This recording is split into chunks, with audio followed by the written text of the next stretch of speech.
आदि की कहानी। आदि की कहानी जो आपको आकर बताते हैं कि ये ज्ञान यज्ञ की शुरुआत कैसे हुई। तो इन सब बातों को जान लेना चाहिए, क्योंकि इन सब बातों से तो रघुकुल में जन्म होना है। लेकिन साधारण समझकर माया इतनी गहरी है कि आपको साधारण और साइलेंस समझने देती नहीं है, तो बच्चे सुन नहीं पाते। आदि की कहानी है ये, थोड़ा बहुत पाठ भी इसका बताया है। तो दादा लेखराज से भी पहले दादा लेखराज के साक्षात्कारों के वर्णन की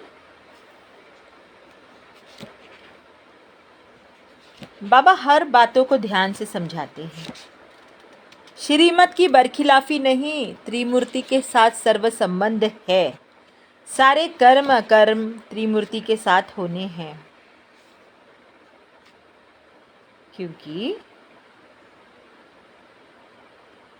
जो बच्चों के सामने वाणी चलाई जाती है, जो बाबा पतित बच्चों को बुलाते हैं, पंच तत्व द्वारा जो वाणी चलाई जाती है मुख द्वारा, वो आत्मा की प्रमाणित जो मुख द्वारा चलती है वही श्रीमत है। और श्रीमत हमेशा ब्रह्मा और आत्मा इनकी है। तो यदि माउंट आबू में श्रीमत है ब्रह्मा के थ्रू परमात्मा शिव की, वो है हमारी गीता माता, और वो गीता माता भी अगर गुलजार दादी में प्रवेश करके प्रत्यक्ष होती है, धारणा की वाणी सुनाती है, तो वो भी हमारे लिए श्रेष्ठ मत ही है। ऐसे नहीं कि गुलजार दादी के द्वारा ब्रह्मा की जो कुछ बोली गई वाणी है, ब्रह्मा बोलने से तो आदि की माता भी यदि गुलजार दादी में आई तो वो भी श्रीमती कही जाएगी।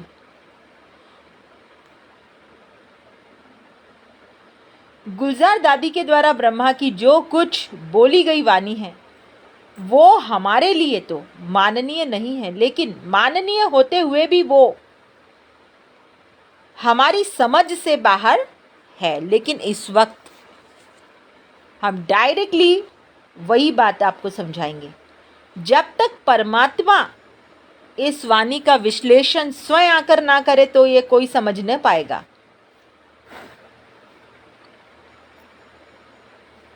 परमात्मा स्वयं ही आकर इस हरेक वाणी की व्याख्या करेंगे। हम परमात्मा की वाणी को श्रीमत कहेंगे, गुलजार दादी की क्यों? क्योंकि श्रीमत के लिए मुरलियों में बोला, बाप सम्मुख आकर श्रीमत देते हैं। बोला है ना 8383 की मुरली में, 8383 के पृष्ठ 3 के मध्य में बोला। तो सभी के लिए सम्मुख श्रीमत कहाँ है? परमात्मा सम्मुख कैसे आए? मांगने वाले तो भूत होते हैं, परमात्मा कभी मांगते नहीं हैं। तो पिशाचों का माया का बोलवाला है, तो सबने पिशाचों को ले लिया। सम्मुख माना मुख के सामने, तो मुख के सामने आकर परमात्मा जो श्रीमत देता है वो टीचर और सदगुरु के रूप में देता है। इसीलिए तो वाणियों में बोला हुआ है श्रीमत पर चलना होता है कदम कदम। इसीलिए वाणियों में बोला हुआ है श्रीमत पर चलना होता है कदम कदम पर। तो कदम कदम का मतलब क्या हुआ? यानी अपने जीवन में जो भी कार्य करने के लिए कदम उठाएं, उस हर कार्य को करने से पहले परमात्मा बाप से श्रीमत ले ले।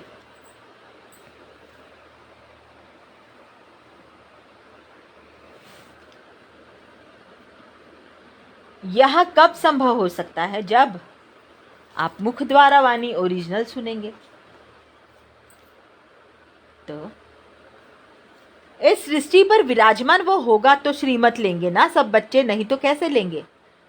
अब प्रश्न उठता है कि साकार बाबा की उपस्थिति में जब वो उपस्थित नहीं थे तो सभी ब्रह्म कुमार कुमारियों को किसके डायरेक्शन पर चलना चाहिए? तो उसका सीधा जवाब है मुरली के डायरेक्शन पर, क्योंकि मुरली ही सबकी लाठी थी है जिसके आधार से सभी को चलना है। मुरली माना मुख द्वारा, मुरली है लाठी। इस लाठी के आधार से कोई कमी भी होगी तो वो भर जाएगी, समझ जाएगा बच्चा। यह आधार ही सभी को सत्य का रास्ता, सत्य के घर का रास्ता और अपनी राजधानी शरीर को जानने का रास्ता मिलेगा। लेकिन लक्ष्य से नियम पूर्वक नहीं चले, माया में ध्यान है इसीलिए ये वाणी नहीं समझ सकते, लेकिन लगन से वाणी सुनेंगे तो पवित्र आत्मा कहलाएंगे। सच्चे ब्राह्मण की परख जो सामने मुरली सुनता है, आमने सामने, रोज मोबाइल से डायरेक्ट वाणी, तो सच्चे ब्राह्मण डायरेक्ट मुरली सुनने की शक्ति रखेंगे तो वही मुरली है। मुरली से लगन अर्थात सच्चा ब्राह्मण, मुरली से लगन कम अर्थात हाफ कास्ट ब्राह्मण। तुम सुनी सुनाई बातों पर जाते हो, ओरिजिनल चीज को नहीं पहचान पाते हो, क्योंकि तुम्हें दूसरे चला रहे हैं। तुम्हारी बुद्धि कैसी होगी? राजा की बुद्धि को कोई चला नहीं सकता। हर एक बात की समझानी मुरली से मिलती रहती है, तो नॉट जैसी कोई बात नहीं, नहीं जैसी कोई बात नहीं। तो इसको लिखना है, समझना है, नोट डाउन करना है। बच्चे मुरली से नोट डाउन तो करते नहीं हैं, समझते भी मुश्किल से है। फिर बैठकर बाबा से अपने मन में बात पूछते हैं, मुरली से टैली करते हैं। सबका आधार मुरली पर ही है। रोज सुनाते हैं, मुरली तुमको न मिलेगी तो तुम श्रीमत कहाँ से लावेंगे? स्टेप बाय स्टेप शक्ति आगे बढ़ाएंगे ना, कि डायरेक्ट बढ़ा दे। जो साकार की मुरली है, मुख द्वारा चलती है, वही मुरली है जो मधुबन से श्रीमत मिलती है। मधुबन किसको कहेंगे? जो गृहस्थ आश्रम है। बाप सिवाय मधुबन के और कहीं मिल नहीं सकता। अगर कहाँ भोग आदि के समय संदेशी द्वारा बाबा का पाठ चलता है तो यह बिल्कुल रॉन्ग बात है। अव्यक्तवाणी 11/482 पृष्ठ 365 के मध्य में बोला है कि नहीं बोला है? क्योंकि संदेशी द्वारा बाबा का पाठ चलता है, अगर ये किसी को बता रहे तो वो रॉन्ग बात है। वो तो प्रेत आत्माएं हैं जो प्रवेश होती है। श्रीमत एक बाप की है, दादी की, दीदी की श्रीमत नहीं कहेंगे। अव्यक्तवाणी 31/390 पृष्ठ 206 के अंत बच्चों को ओरिजिनल चीजें बताई नहीं है। सम्मुख सुनना है, ये नंबर 1 बच्चों की बात है। सम्मुख सुनना है, टेप से सुनना है, वो नंबर 2 बच्चों की बात है। टेप से, मोबाइल से। नंबर 2 मुरली से पढ़ना, नंबर 3। अरे सम्मुख सुनना नंबर 1 बच्चे हैं, टेप से सुन रहे हैं नंबर 2 बच्चे हैं, मुरली से पढ़ना नंबर 3 जो रिपीट मुरली है। लेकिन यहाँ सम्मुख अभी A1 कोई बना नहीं तो यहाँ आ नहीं पाया, क्योंकि शरीर को साधारण देख के मूंझ जाएंगे तो इधर भी शब्द देने में कष्ट होगा और उधर लेने में भी कष्ट होगा, क्योंकि शब्द द्वारा तो कल्याण है। भगवान पढ़ाते हैं तो उनका कितना रिगार्ड रखना चाहिए, कितना पढ़ना चाहिए। कई बच्चे हैं पढ़ाई का शौक नहीं रखते, साधारण देख के शौक नहीं चढ़ता। मीठे बच्चे बाप रिक्वेस्ट कर रहे हैं, अच्छे से पढ़ो, अच्छा पद पाएंगे, क्योंकि सच्ची बातें पढ़ाते हैं। अरे पूर्वज की लाज रखो, पूर्वज की लाज रखो।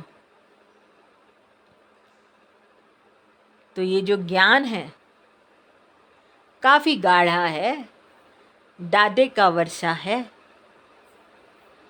अगर कोई भी क्वेश्चन उठता है या कोई भी समस्या सामने आती है तो मुरली से रिस्पॉन्स मिलता है। आत्मा की कमजोरी से माया को जन्म मिल जाता है, कारण है अपनी कमजोरी और उसका निवारण है। रोज की मुरली, मुरली ही ताजा भोजन है, शक्तिशाली भोजन है।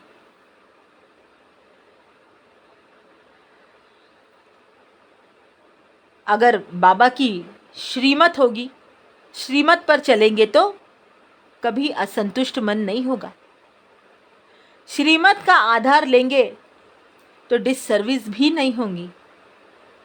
तुम बच्चों को कभी सुनी सुनाई बात पर विश्वास नहीं करना है, अपनी बुद्धि से चलना है। बाप से पूछो क्या सत्य है, वो बता देंगे, बराबर बताएंगे। अपने आप से पूछो। सुनी सुनाई बातों से दुश्मनी हो जाएगी।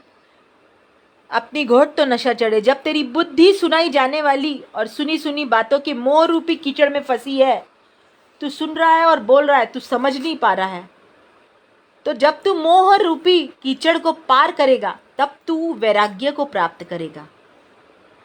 श्रीमत देने वाला परमात्मा प्रैक्टिकल में आता है, पर अब प्रश्न उठता है, परमात्मा का प्रैक्टिकल साकार रूप किसका है, जिसके द्वारा सबको कदम कदम पर श्रीमत लेनी है।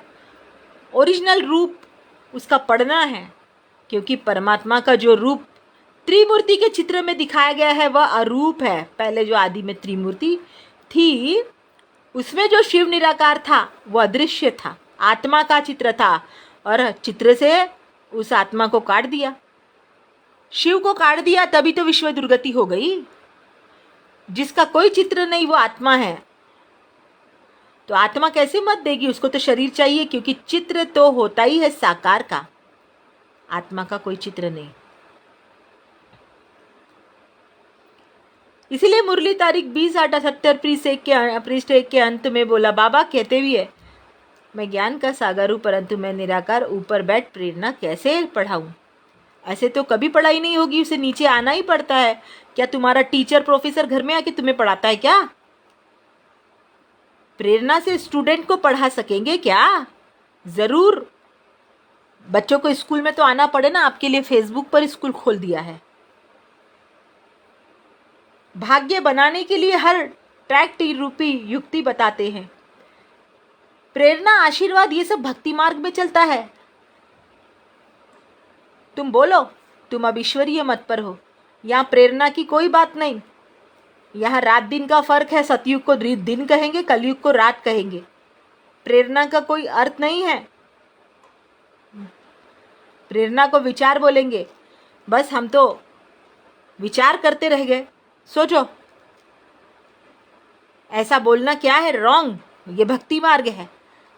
लेकिन अब जो डायरेक्ट ईश्वर के मत पर चल रहे हैं, सुन रहे हैं, कोशिश कर रहे हैं वाणी सुनने की, तो ये संगम युग के सम्मुख है। तो सभी को ट्रस्टी बन, कर्म तो चुकतू करना है, गृहस्थ आश्रम ट्रस्ट बन संभालना है। जो कुछ करो अपने आप से सत्य पूछ के करो। जीता जागते हैं आप, जागृत है, चैतन्य है। बाबा हर बात में राय देते हैं। आपका शरीर स्पष्ट है कि आपकी आत्मा आपके साकार तन में आपके सम्मुख है, तो राय कैसे देते हैं? उनसे पूछो। अगर आप सत्य है तो ओरिजिनल राय मिलेगी। बाबा का स्पष्ट रूप है ना आपका। अगर आप सत्य नहीं है तो आपको भूत चला रहा है। शरीर बिगर बाप कैसे बात करेंगे, सुनेंगे कैसे? आत्मा को शरीर तो चाहिए, तब तो वो सुनती बोलती है। बाबा कहते हैं मुझे ऑर्गन्स ही नहीं तो सुनूं देखूं कैसे। तो समझने की बात है बच्चों।